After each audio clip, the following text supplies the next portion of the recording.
నమస్తే, welcome to four sides TV. మోసాలకు కాదేది అనర్హం అన్నట్టుగా ప్రస్తుత పరిస్థితి మారిపోయింది. టెక్నాలజీ డెవలప్మెంట్ అయిన కొద్దీ సైబర్ మోసాలు కూడా అదే స్థాయిలో పెరుగుతున్నాయి. ఆన్లైన్లో వివిధ రకాల మోసాలకు పాల్పడుతున్నారు. తక్కువ పెట్టుబడితో ఎక్కువ లాభాలు వస్తాయంటూ ఆన్లైన్లో గుర్తు తెలియని వ్యక్తుల నుంచి ఫోన్ కాల్స్ రావటం, అది నిజమే అని నమ్మి డబ్బులు ఇన్వెస్ట్ చేయటం, ఆ తర్వాత మోసపోయని వాపోవటం కామన్గా మారిపోయింది. కాకపోతే ఇక్కడ మోసపోయిన వాళ్ళంతా విద్యావంతులే.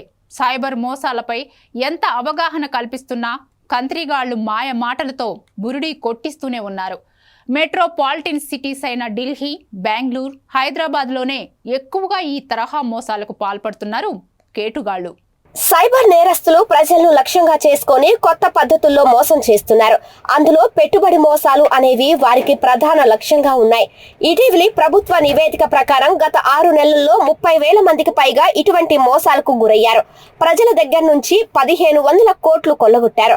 బాధితుల్లో ఎక్కువ మంది 30 నుంచి 60 ఏళ్ల మధ్య వయసున్న వారే ఉన్నారు. వీరిని సైబర్ నేరగాళ్లు ఎక్కువగా టార్గెట్ చేస్తున్నట్లు నివేదికలు చెబుతున్నాయి.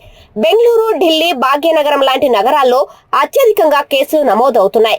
మొత్తం స్కామ్ కేసుల్లో 65% వాటా ఈ 3 నగరాల నుంచి ఉండటం గమనార్హం. సైబర్ నేరగాళ్లు బెంగళూరును మెయిన్ టార్గెట్ చేసుకున్నారు. Indian cyber crime coordination report ప్రకారం 26.38% మంది బాధితులు ఇక్కడి వారే ఉన్నారు. ఉన్నత స్థాయి వర్గానికి చెందిన వారిని లక్ష్యంగా చేసుకుని మోసాలకు పాల్పడుతున్నారు. ఇందులో సీనియర్ సిటిజన్లకు వలవేసి ఎంతో చాకచక్యంగా బురిడి కొట్టిస్తున్నారు. వారిలో 8.62% మంది 60 ఏళ్లు పైబడిన వారే ఉన్నారు. మోసాలకు గురైన దాదాపు 2,829 మంది 60 ఏళ్లు పైబడిన వాళ్లే ఉన్నారు. వీరినే ఎక్కువగా సైబర్ నేరగాళ్లు సెలెక్ట్ చేసుకుంటున్నట్లు నివేదికలు స్పష్టం చేస్తున్నాయి. మొత్తం స్కామ్లో సగటున ప్రతి బాధితుడు 51 లక్షలకు పైగా సొమ్మును కోల్పోయాడు. ఈ మోసాలకు పాల్పడటానికి సైబర్ నేరస్తులు వివిధ డిజిటల్ మార్గాలను ఉపయోగిస్తున్నట్లు పోలీసులు తెలిపారు. అందుకే ఎవరైనా తెలియని వారు లింక్స్ పంపించినా వాటిని ఓపెన్ చేయొద్దని చెబుతున్నారు పోలీసులు. అలాగే ఫోన్లలో ఎవరితో తమ బ్యాంక్ డీటెయిల్స్, సీక్రెట్ స్కోర్స్ చెప్పొద్దని పోలీస్ డిపార్ట్మెంట్ సూచిస్తోంది. అయినా కూడా కొందరి అమాయకత్వాన్ని ఆసరాగా చేసుకొని అందిన కాడికి దండుకుంటున్నారు సైబర్ నేరగాళ్లు.